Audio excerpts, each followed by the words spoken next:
Hello there. Here we are for another episode of Never Fail Ale.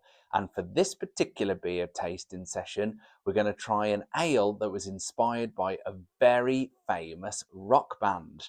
But first, let's get over to interesting beer news. Interesting beer news. It really is very interesting. Terms and conditions apply. Visit a website that doesn't exist for more details. Hello! The boss of one of the world's largest beer brands, Heineken, is stepping down after 6 years as the firm battles falling beer sales. Dolf van den Brink said the Dutch brewer, which also makes pub favourites Beer Moretti and Cruz Campo, had been marked by significant change in recent years. The firm has been contending with drinkers switching to no or low alcohol choices, as well as rising prices that have increased its costs and squeezed customer budgets.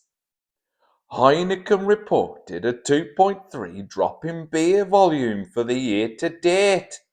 Oh, that's quite a significant drop. Back to you, Aaron. So, famous rock band, I hear you ask. Yes, this particular ale is brewed by Robinson's Brewery, and their dynasty started back in 1838 when William Robinson purchased the Unicorn Inn pub in Stockport. And then he actually passed that pub on to his son, George, in 1849. And George actually produced Robinson's first ale until it got to 2013 when they teamed up with an extremely famous rock band. Any particular guesses? That rock band is Iron Maiden, and the beer itself is Trooper. Now, before we get to the beer tasting, let me show you something. Look what I got! Yes! I finally got the Perfect Draft Pro. So I'm going to be pouring the Trooper from it. So I can't really say I'm an Iron Maiden fan because I haven't really listened to any of their songs. But I have to say the merch is really quite cool. So you know I'm a beer snob. Very, very cool glass to go with the Trooper. And then the Trooper was actually on the front cover of the 2014. Okay, yes, I clearly had a brain fart there. No, it's not 2004. It's certainly not 2014. It's 2024. Dipstick. Good beer guide. So it is a really, really cool, should we say, status symbol? Because I think like in the rock community it probably is, because clearly Robinson's had a soft spot for Iron Maiden, which is why they've produced this premium British beer. So let's give it a pour from the Perfect Draft Pro machine, which I'm very excited about, by the way, and let's see how we get on. Now, I've used the Perfect Draft Pro machine once before on a keg of Bass, and I have to say it made a huge difference. The reason being is because the fact that you can change the set point on the machine using the app. Now, I like my ales to be on the warmer side, but on the app itself, you can actually change it from 0 degrees all the way up to 12.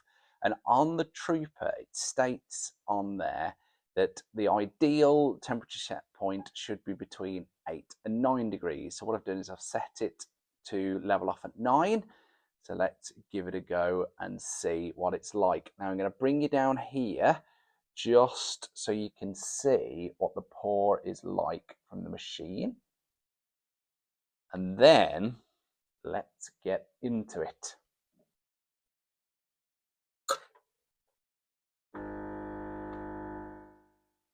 Oh, I'm very excited to try this.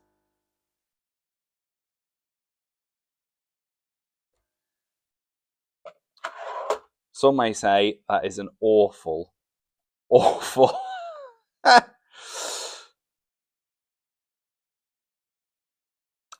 Clearly not going to make a barman anytime soon. So maybe I should let that settle just a little. I do find that though sometimes when you change the set point and make sure that the ale is a little bit warmer, it certainly gives you a bigger head. So the cooler the ale, the less head you tend to get. And what I do generally is just give the glass a bit of a swill first and then give it a pour. But clearly, I haven't done a very good job with that. So let's maybe give it a couple of seconds. 30 seconds later. Hey, just a real quick one before we get back to the ale. I did manage to grab the Perfect Draft Pro Black Edition in the Black Friday sales. So it may be worth just double checking their website in case they're doing something for January. I know we've only got a few days left, but maybe worth taking a look in case you're interested. Anywho, ta-da! Here is the ale. Now it does look a little short in terms of a measure. I've just let it settle, basically, from the moment you saw me pour there. Just give it a couple of seconds for it to settle. It does feel a little cool on the glass, probably a little cooler than 8 degrees, but I'm only going by the temperature gauge on the machine itself.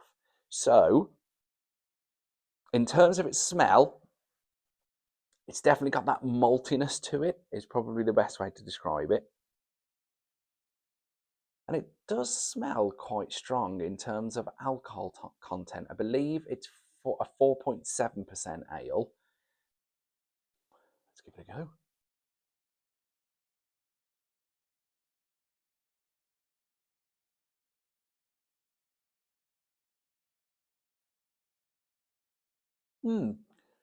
Yeah, it definitely does taste a little colder than 8 degrees. There's definitely a bitterness at the end there. It's very malty, is a really good way to describe it. It definitely has that premium taste to it. So they use Bobek, Goldings, and Cascade hops in this particular brew, and you can taste like Goldings. The only way I can really describe it is a real kind of quintessential British hop. So they tend to use it more for bitters. So the sort of, they would use it in miles as well, like the sort of ales that you would tend to find in the autumn, winter.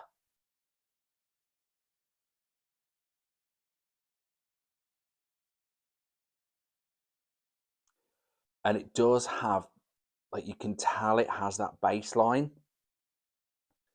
It has got a lovely maltiness to it. And I can imagine it does become really quite moreish. As a whole, I think it's a great, great beer. I do love a brand, as I've mentioned before. And in terms of brand clout, are you going to get much better than Iron Maiden? Once again, I wouldn't really know a huge amount about them and about their music because I just simply don't listen to it. But I would imagine for the fans out there,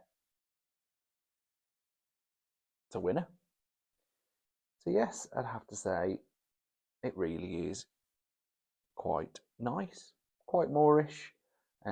Nothing in terms of it's not outstanding. It doesn't, for me, it doesn't have that wow factor, but it is a very nice ale. Cheers.